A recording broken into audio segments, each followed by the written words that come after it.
Hello everyone, welcome back to Ninja Prep. तो इस lecture में हम क्वांटम मैकेनिक्स के और क्वेश्चंस डिस्कस करेंगे और आज हम डिस्कस करेंगे वन डायमेंशनल बॉक्स और थ्री डायमेंशनल बॉक्स के क्वेश्चंस को। इसके पहले तक बेसिक के जितने भी क्वेश्चंस थे, रेडिएशन ऑफ मैटर्स के जितने भी क्वेश्चन थे वो सारे फिनिश हो चुके हैं। One dimensional box, three dimensional box के कुछ क्वेश्चन आज लूंगा, कुछ क्वेश्चन कल की क्लास के अंदर लेंगे और फिर उसके बाद बाकी के जो एप्लीकेशंस होते हैं like harmonic oscillator and hydrogen atoms वगैरह, उनके ऊपर हम क्वेश्चंस डिस्कस करेंगे। होपफुली जितने भी हमने क्वेश्चंस अभी तक किए हैं वो आपको बहुत अच्छे से समझ आ गए होंगे। मेरे समझ में ऐसा कोई डाउट आपको रहा नहीं होगा या किसी क्वेश्चन में आपको डाउट आया नहीं होगा। तो चलो भाई स्टार्ट करते हैं। पहला जो क्वेश्चन है उस क्वेश्चन में हमें बोला गया है particle of mass m is confined in a one dimensional box. One dimensional box का क्वेश्चन है, लेंथ है ग्राउंड स्टेट एनर्जी। देखो, जब वन डायमेंशनल बॉक्स के क्वेश्चन सॉल्व करोगे या थ्री डायमेंशनल बॉक्स के क्वेश्चन सॉल्व करोगे तो उसमें एक चीज को ध्यान रखना कि जो स्टेट है, स्टेट वो आपकी स्टार्ट होती है कहां से? वन से। 1 2 3 एंड सो ऑन। तो यहां जो वन है, वन उसको आप बोलते हो ग्राउंड स्टेट। जो सेकंड है उसको आप बोलते हो फर्स्ट एक्साइटेड स्टेट। जो थर्ड है उसको आप बोल रहे हो सेकंड एक्साइटेड स्टेट। तो यानी कि जब आपसे थर्ड एक्साइटेड स्टेट बोला जा रहा है तो थर्ड एक्साइटेड स्टेट का मतलब हो गया 4। यानी कि जो आपको बोला जा रहा है उससे एक ज्यादा पर आप जा रहे हो, जो आपको बोला जा रहा है उससे एक ज्यादा पर जा रहे हो। तो ग्राउंड स्टेट में आप ये मान के चलते हो या जनरली हमारे दिमाग में रहता है n बराबर 0, तो उससे एक ज्यादा पर जा रहे हो n बराबर 1 पर। तो इन चीजों को ध्यान रखना। यहाँ पर जीरो भी आंसर में, तो जीरो भी लगा दोगे। जीरो नहीं है, कहां से स्टार्ट होना है? 1 से। तो फॉर्मूला क्या होता है इसका? फॉर्मूला होता है n square H cut square pi square over 2ma square. Answer क्या आ जाएगा? n की वैल्यू यहां पर 1 डाल दोगे, आंसर आ जाएगा e ग्राउंड स्टेट यानी कि 1। तो ये हो जाएगा पाई square H cut square over 2ma। अब a की जगह कितना रखना है? l, तो ये हो गया l स्क्वायर। तो आंसर हमारे पास आ जाएगा ऑप्शन सी इसका आंसर आ जाएगा। नेक्स्ट क्वेश्चन पे आ जाइए। नेक्स्ट क्वेश्चन में बोला है वन डायमेंशनल बॉक्स है, उसकी लेंथ 2l है। अब यहाँ लेंथ 2l कर दी तो एनर्जी आइगन वैल्यू बतानी है। अब एनर्जी आइगन वैल्यू का फॉर्मूला हमारे पास होता है n square pi square H cut square over 2ma square होता है। ठीक है, तो a की वैल्यू कितनी डालनी है? 2l डालनी है। तो a की वैल्यू 2l डालोगे तो ये बन जाएगा en equals to n square pi square H cut square. एक मिनट रुकना भाई, ये फॉर्मूला क्या बन जाएगा? n square pi square H cut square over 2m और a की जगह कितना डाल दोगे? 2l, तो 2l का स्क्वायर हो जाएगा। तो यहां से इसको सॉल्व करोगे तो आंसर आएगा कितना? n square pi square H cut square over 8ml square, over 8ml square, ये आंसर आ जाएगा। यानी कि ऑप्शन हो जाएगा कौन सा? बी। ठीक है, तो ये एप्लीकेशन बेस्ड क्वेश्चन है। यहाँ पर फॉर्मूला में अलग अलग चेंजेस करवा के आपसे क्वेश्चन सॉल्व करवाया जा रहा है। अब ये क्वेश्चन मैंने आपको क्लास में भी काफ़ी बताया है, आपको कहा भी है कि ये जो कंडीशंस हैं ये ध्यान रखना, बाउंड्री कंडीशंस आपसे एग्जाम में पूछ लिए जाएंगे। तो जैसा कि इस क्वेश्चन में बोला है particle is confined in one dimensional box with boundary x equals to 0, x equals to l, the boundary condition satisfied by the wave function. Boundary condition satisfied by the wave function. तो x equals to 0 पर साई कितना होता है? 0 होता है। और x equals to a पर भी साई कितना होता है? 0 होता है। तो ये हमारी बाउंड्री कंडीशन होती है वन डायमेंशनल बॉक्स के लिए या थ्री डायमेंशनल बॉक्स के लिए। तो कौन सी कंडीशन सेटिस्फाई कर रही है? ये डी कंडीशन इसको सेटिस्फाई कर रही है। फिर आइए नेक्स्ट क्वेश्चन के ऊपर। नेक्स्ट क्वेश्चन में हमें कुछ ग्राफ्स दिए गए हैं, ऑब्वियसली वेव फंक्शन के ग्राफ हैं। हमें यहाँ पर पूछा है फर्स्ट एक्साइटेड स्टेट के लिए बताओ। तो मैंने आपको बताया भी है कि जब ग्राउंड स्टेट के लिए हम बनाते हैं तो ग्राउंड स्टेट का कर्व कुछ हमारे पास इस तरह से बनता है। ठीक है, ग्राउंड स्टेट का जब हम बनाते हैं तो ये हमारे पास बनता है किसका? ग्राउंड स्टेट का। ग्राउंड स्टेट का। फिर फर्स्ट एक्साइटेड स्टेट का हम बनाते हैं तो फर्स्ट एक्साइटेड स्टेट का हमारे पास कुछ इस तरह से बनता है, ऐसे। फिर हम जब सेकंड एक्साइटेड स्टेट का बनाते हैं तो सेकंड एक्साइटेड स्टेट का जो कर्व है हमारे पास वो कुछ इस तरह से बनता है, ऐसे। ये सेकंड एक्साइटेड स्टेट का बनता है। तो ये किसके लिए है? ये ग्राउंड स्टेट के लिए। ये कौन सी एक्साइटेड स्टेट हो गई? First excited state. और ये कौन सी हो गई? ये हो गई second excited state. Second excited state. ठीक, फिर मैंने आपको एक चीज और बताई थी कि नंबर ऑफ नोड्स कितने होते हैं? n-1 excluding x equals to 0 and x equals to a। यानी कि ये दो कंडीशंस को हटा दो तो नंबर ऑफ नोड का मतलब होता है वो पॉइंट जहाँ पर डिस्प्लेसमेंट जीरो हो, जहाँ पर फंक्शन जीरो हो उसको हम नोड बोलते हैं। तो यहाँ पर ग्राउंड स्टेट के अंदर n यानी कि नंबर ऑफ नोड्स कितने हैं, जीरो है। फर्स्ट का मतलब हो गया n की वैल्यू 2, तो मैं बोल रहा हूँ n-1, तो यहाँ पर नोड्स कितने हो गए, यहाँ पर नोड हो गए कितने 1, और यहाँ पर जो नोड है सेकंड का मतलब n की वैल्यू 3, तो यहाँ पर नोड कितने हो जाएंगे, 2 हो जाएंगे। तो ये इस तरह के क्वेश्चन भी यहाँ पर बनेंगे। इसको नोड लिख लो, कंफ्यूजन ना हो जाए, तो इसको लिख लो नोड। तो ये चीज़ें आप ध्यान रखोगे तो फायदे में रहोगे। तो आपको फर्स्ट एक्साइटेड स्टेट का पूछा है, तो फर्स्ट एक्साइटेड स्टेट का जो ग्राफ है वो ऐसा बन गया, ऐसा बन गया। आप देख लो कौन सा ग्राफ है। तो फर्स्ट एक्साइटेड में ये कौन सा बन रहा है, सी बन रहा है। तो आंसर क्या आ जाएगा, सी आ जाएगा, सी। ठीक है, कौन सा आंसर आ जाएगा, सी आ जाएगा। नेक्स्ट क्वेश्चन पे आइए। नेक्स्ट क्वेश्चन में बोला है which of the following is true for a particle confined in one dimensional box. कोई पार्टिकल वन डायमेंशनल बॉक्स के अंदर कन्फाइंड है तो उसके लिए कौन सा सही है। अब मैंने आपको ये बताया था कि en+1 माइनस en, ये आप लोगों ने जब सॉल्व किया था डेल्टा E की वैल्यू आपने निकाली थी, तो यहाँ से डेल्टा E प्रोपोर्शनल आया था कितना, 2n+1, यानी कि एनर्जी इंटरवल जो है दो के बीच में सक्सेसिवली इंक्रीज हो रहा है, लगातार वो क्या हो रहा है, बढ़ रहा है जैसे जैसे एक्साइटेड स्टेट इंक्रीज हो रही है। तो separation between successive energy levels increases in excited state, तो ये लगातार क्या होता जाएगा, इंक्रीज होता जाएगा। तो आंसर हमारे पास क्या आ जाएगा, बी आ जाएगा। नेक्स्ट क्वेश्चन पे आइए। The ground state energy of particle in box is 10 electron volt. अब देखो इस तरह के क्वेश्चन में गड़बड़ होने के चांसेस हो गए पूरे पूरे। ग्राउंड स्टेट का मतलब हो गया, ग्राउंड स्टेट का मतलब क्या हो गया, n की वैल्यू हो गई 1, तो यहां से आपने E लिखा तो वो हो गया π² h²/2ma², और उसकी वैल्यू हो गई कितनी, 10 इलेक्ट्रॉन वोल्ट। फिर रेडिएशन कहां से कहा हो रहा है, थर्ड एक्साइटेड स्टेट। तो third excited state, third excited state का मतलब है कि जो n है, n की वैल्यू कितनी है, 4 हो, n की वैल्यू 4 हो, तो E4 कितना हो जाएगा, ये हो जाएगा n² का मतलब कितना हो गया, 16 π² h²/2ma²। अब इसमें से इसको माइनस करो तो E3 माइनस E1, 1 मतलब ग्राउंड स्टेट, तो ये बनेगा 15 π² h²/2ma²।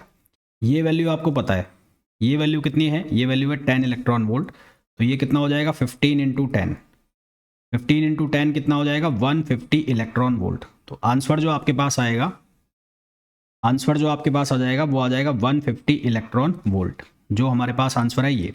इसमें गलती जो तुम कर सकते हो, गलती कुछ गड़बड़ अगर करते हो तो वो क्या कर सकते हो कि जो थर्ड एक्साइटेड स्टेट है, तो यहाँ पर गलती से तुम जल्दबाजी में कह लो या तुम्हारे दिमाग में ना रहे तो उसमें तुम इसको लिख दोगे 9, 3 वैल्यू ले दोगे, जो आपको गिवन है वही वैल्यू आपने ले ली, 9 π² h²/2ma²। फिर आप क्या करोगे, E3 माइनस E1 करोगे और ये बना दोगे आप 8E1 बना दोगे। तो 8E1 बना दोगे तो यहाँ से आपका आंसर निकलेगा 80, जो कि ऑप्शन में है, और आप ये सोचोगे कि आप सही हो जबकि ये गलत हो जाएगा। तो ये जो चीज़ है ना, ये इसमें ध्यान रखना स्पेशली कि जो ग्राउंड स्टेट है वो 1 से स्टार्ट हो रही है। फर्स्ट एक्साइटेड स्टेट का मतलब है 2, यानी कि जो भी आप एक्साइटेड स्टेट की बात कर रहे हैं उससे एक ज़्यादा वाली स्टेट में काम करना है। नेक्स्ट क्वेश्चन पे आइए। नेक्स्ट क्वेश्चन में बोला गया है consider a particle of mass m in one dimensional box of length l, find the energy radiate during the transition from nth excited state. अब फिर से वही गलती होगी, nth एक्साइटेड स्टेट की जब मैं बात करूंगा तो आप क्या करोगे, आप ये लिख लोगे n² h² π²/2ma², और ग्राउंड स्टेट में आप वही लिख दोगे E1 = π² h²/2ma², और उसके अकॉर्डिंग आंसर निकालने की कोशिश करोगे, गलत हो जाएगा। मैंने क्या बोल रहा हूँ मैं यहाँ पर बार बार, मैं क्या बोल रहा हूँ आपको कि जो आपको स्टेट दी जा रही है उससे एक ज़्यादा वाली हम ले रहे हैं, तो ये गलत हो जाएगा। तो यहाँ पर आपको क्या करना है, यहाँ पर En जो होगी वो क्या हो जाएगी, वो हो जाएगी n+1 का स्क्वायर π² h², क्योंकि आप तो वैल्यू रख रहे हो ना, आप तो n के अंदर वैल्यू रख रहे हो जो आपको स्टेट दी जा रही है, तो वो n+1 का स्क्वायर हो जाएगा ओवर 2ma²। इसमें से आपको ये माइनस करना है E1, तो E1 की वैल्यू यहाँ पर ये है तो माइनस कर दो, n+1 का square π² h² over 2ma² minus ये हो जाएगा π² h² ओवर 2ma²। तो कॉमन आ गया π² h² ओवर 2ma², और यहाँ रह गया n+1² माइनस 1।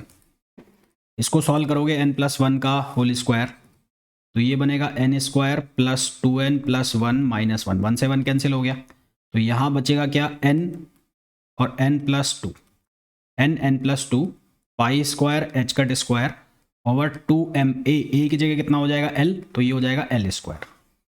तो ऑप्शन ए जो है वो यहाँ पर करेक्ट आंसर हो जाएगा, है ना। और अगर आप लोग इससे करोगे en-1 से, यहाँ पर बन जाएगा n-1 n² -1, यानी कि a² माइनस b² का फॉर्मूला लगा के आप फिर b पे आंसर निकाल दोगे। आप ये सोचोगे कि यहाँ पर करेक्शन होगा, यहाँ पर n-1 आएगा और उसके अकॉर्डिंग आंसर निकाल दोगे। तो इस तरह की गलती होती है, होने के पूरे चांसेस होंगे, वो मत करना, आते हुए क्वेश्चन को गलत मत करना। नेक्स्ट क्वेश्चन पे आ जाओ। नेक्स्ट क्वेश्चन में बोला गया है the wave function of particle confined in one dimensional box of side A in the form of complete set of eigen function। अब इसके लिए जो वेव फंक्शन हम लिखते हैं वो लिखते हैं √2/a, वन डायमेंशनल बॉक्स का है, √2/a sin n πx over a ये लिखते हैं, ठीक है। और हमें ये पता है कि जो स्टेट n है, n की वैल्यू 1 से स्टार्ट होती है। तो यहाँ देखो n की वैल्यू 0 से स्टार्ट हो रही है, यहाँ पर ध्यान दो, तो ये गलत हो गया। यहाँ पर ध्यान दो, n की वैल्यू 0 से स्टार्ट हो रही है, गलत। n की वैल्यू 0 से स्टार्ट हो रही है, कैंसिल। यहाँ n की वैल्यू 1 से स्टार्ट हो रही है और ये लिखा भी √2/a है। तो सही आंसर कौन सा हो जाएगा, डी हो जाएगा। नेक्स्ट क्वेश्चन पे आ जाओ। नेक्स्ट क्वेश्चन के अंदर हमें बोला गया है particle confined in one dimensional box of side A is described by the following wave function. ये वेव फंक्शन हमें दिया है, ये ग्राउंड स्टेट है, ये फर्स्ट एक्साइटेड स्टेट है, ये सेकेंड एक्साइटेड स्टेट है। एवरेज वैल्यू ऑफ एनर्जी निकालनी है, तो एक्सपेक्टेशन वैल्यू एनर्जी की वो मैंने आपको बताया था कैसे निकालेंगे, P1 E1 plus P2 E2 plus P3 E3। P1 P2 P3 ये क्या है, प्रोबेबिलिटी है। तो P1 जो है वो कितना हो जाएगा, वो हो जाएगा 1/√6 का स्क्वायर करना है आपको, तो ये हो जाएगा 1/6। P2 जो है हमें मैग्नीट्यूड लेना है केवल, आयोटा से मतलब नहीं है, कहीं -1/2 कर दो, माइनस आएगा ही नहीं क्योंकि आप एम्पलीट्यूड ले रहे हो, एम्पलीट्यूड का स्क्वायर कर रहे हो। तो ये हो जाएगा 1/√2 का स्क्वायर, कितना हो जाएगा 1/2। और P3 जो है वो कितना हो जाएगा 1/√3 का स्क्वायर, ये हो जाएगा 1/3। तो ये हमारे पास 3 वैल्यू आ गई, E1 E2 E3। तो E1 जो है वो ग्राउंड स्टेट के लिए है, E1 जो है वो किसके लिए है, ग्राउंड स्टेट। तो ग्राउंड स्टेट एनर्जी जो आपके पास है यहाँ पर, वो वैल्यू क्या है, वो है n² π² ओवर 2ma² या l² जो भी आपको लेना है वो ले लेना। फिर उसके बाद E2 ये हो जाएगी first excited state, first excited state. और फर्स्ट एक्साइटेड स्टेट का मतलब हो गया n की वैल्यू ये है h, ये एक मिनट रुकना, या h², इसको ऐसा लिख लो π² h²। यहाँ पर हो जाएगा 4π² h² ओवर 2ma²।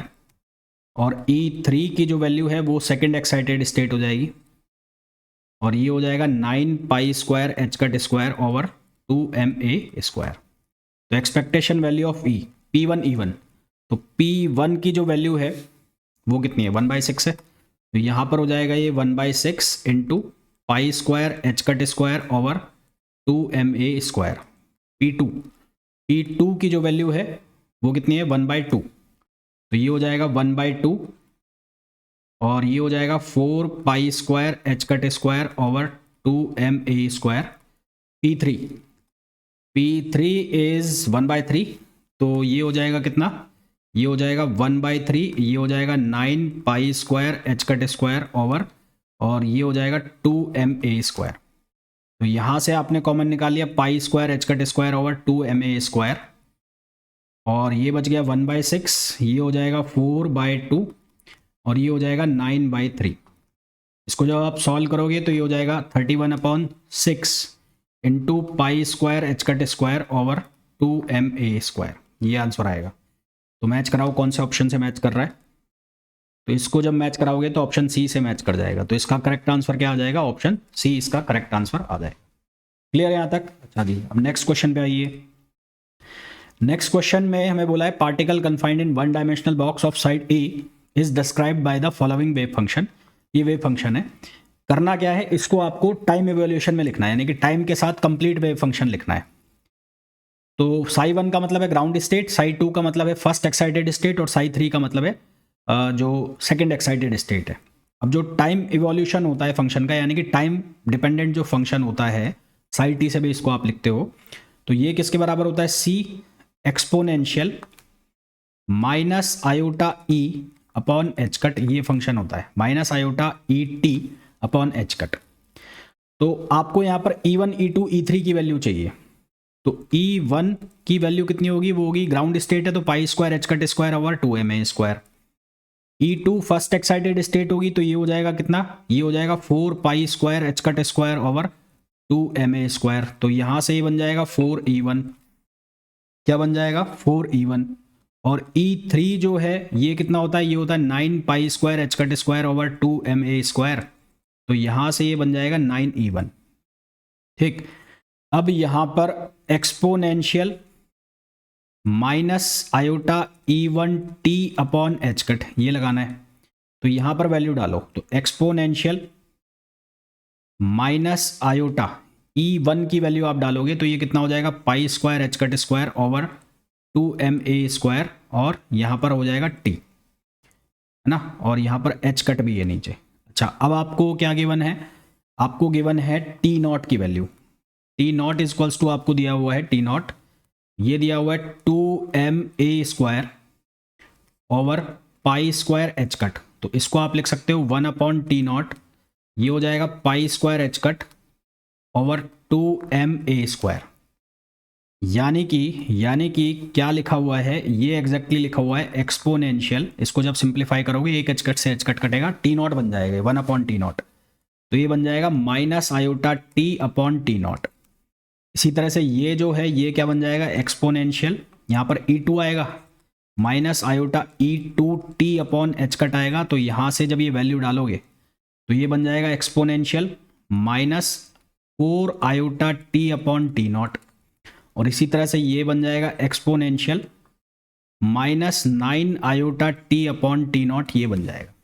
अब आपको करना कुछ नहीं है, इसको मल्टीप्लाई करा देना है बस। मल्टीप्लाई कराने का मतलब है जो ये वेव फंक्शन है इसके साथ मल्टीप्लाई करा दो, 1 के साथ 1 वाला हो जाएगा, 2 के साथ 2 वाला हो जाएगा, 3 के साथ 3 वाला हो जाएगा। यानी कि जो वेव फंक्शन बनेगा complete wave function psi x T, वो क्या बन जाएगा, वो बन जाएगा 1/√6, 1/√6, ये हो जाएगा साई 1x ई पावर, ये कितना हो जाएगा minus iota T upon T not plus, फिर ये कितना बनेगा iota upon √2, iota upon √2 Sai 2, iota upon √2 Sai 2 E power minus 4 iota T upon T not plus, यहाँ पर कितना बनेगा, ये बनेगा साई 3 वाला 1/√3 है ना, तो ये बनेगा 1/√3 psi 3 E power minus 9 iota T upon T naught, ये बन जाएगा। तो अब चेक कर लो कौन सा, ये पहला वाला मैच कर रहा है, तो इसका जो सही आंसर आ जाएगा क्या आ जाएगा, ए आ जाएगा। तो राइट आंसर क्या आ जाएगा, ए। नेक्स्ट क्वेश्चन पे आइए। नेक्स्ट क्वेश्चन में बोला है the normalize wave function for particle confined in 3 dimensional box. तो 3 डायमेंशनल बॉक्स के लिए जो फंक्शन बनता है वो बनता है √8, 2 इंटू 2 इंटू 2 तो 8 हो जाता है √8, तो √8 upon ABC sine n1 pi x over a sine n2 pi y over b और sine n3 pi z over c, ये फंक्शन बनता है। 8 को क्या लिख सकते हो, 2√2 लिख सकते हो, तो ये बन जाएगा 2√2 अपॉन ABC, ये हो जाएगा sine n1 pi x over a sine n2 pi y over b और sine n3 pi z over c। तो करेक्ट आंसर हमारे पास कौन सा आ जाएगा, बी आ जाएगा। नेक्स्ट क्वेश्चन पे आ जाइए। नेक्स्ट क्वेश्चन में बोला है the energy eigen value for a particle confined in 3 dimensional box. तो 3 डायमेंशनल बॉक्स के लिए सीधा सा फॉर्मूला होता है हमारे पास pi square H cut square over 2ma square और 2m, सिर्फ 2m, और ये होता है n1/a square plus n2/b square plus n3/c square. तो ये ऑप्शन मैच कराओ, कौन सा ऑप्शन मैच कर रहा है। देखो सी और डी एक जैसे लग रहे हैं, पर यहाँ पर एच स्क्वायर लिखा हुआ है, यहाँ पर एच कट स्क्वायर है। यहाँ ध्यान से देखो, यहाँ एच स्क्वायर है और यहाँ पर एच कट स्क्वायर है। तो ये एच कट है, यहाँ पर फॉर्मूला में क्या है, एच कट है। तो कौन सा मैच कर रहा है, ये इससे मैच कर रहा है डी ऑप्शन। तो करेक्ट आंसर क्या आ जाएगा, डी आ जाएगा। नेक्स्ट क्वेश्चन पे आ जाओ। The energy in the first excited state. देखो फर्स्ट एक्साइटेड स्टेट 3 डायमेंशन के लिए, 3D के लिए फर्स्ट एक्साइटेड स्टेट, 3D के लिए फर्स्ट एक्साइटेड स्टेट कौन सी होती है, 3D के लिए होती है 1-1-2 या 2-1-1 या 1-2-1। तो n1 square plus n2 square plus n3 square. तो ये क्या बनेगा, ये बनेगा 6, तीनों के लिए 6 बनेगा। तो फॉर्मूला हमारे पास होता है पाई square H cut square over 2m, और क्योंकि क्यूब हो गया तो a बाहर आ जाएगा, तो a स्क्वायर, और यहाँ पर n1 square plus n2 square plus n3 square. तो ये कितना आ रहा है, 6 आ रहा है। तो यहाँ से हो जाएगा 6 पाई square H cut square over 2ma square. तो ये बन जाएगा 3 पाई square H cut square over ma square over ma square. तो ये हमारे पास फॉर्मूला हो जाएगा, जो कि है ऑप्शन ए। नेक्स्ट क्वेश्चन पे आ जाओ। The degree of degeneracy of the first excited state for a particle confined in a cubical box. Cubical box में फर्स्ट एक्साइटेड स्टेट में डीजेनरेसी का मतलब है जब n1 n2 n3 की ऐसी वैल्यूज, ऐसे सेट्स जिनके ऊपर एनर्जी की आइगन वैल्यू सेम आ रही हो। तो देखो यहाँ पर 1-1-2 2-1-1 1-2-1, यानी कि 3 सेट्स ऐसे हैं फर्स्ट एक्साइटेड स्टेट में जिसके ऊपर एनर्जी आइगन वैल्यू सेम आ रही है। तो क्या आंसर हो जाएगा, 3। तो 3 आंसर कौन सा हो गया, सी हो गया। क्लियर। तो इस तरह के क्वेश्चन बनते हैं 1 डायमेंशनल बॉक्स और 3 डायमेंशनल बॉक्स से। कुछ और क्वेश्चन है जो हम नेक्स्ट लेक्चर के अंदर डिस्कस करेंगे। आई होप जितने भी क्वेश्चंस मैंने आपको कराए हैं वो बहुत अच्छे से आपको समझ आ गए होंगे। मिलते हैं नेक्स्ट वीडियो में। Till then thank you, bye bye.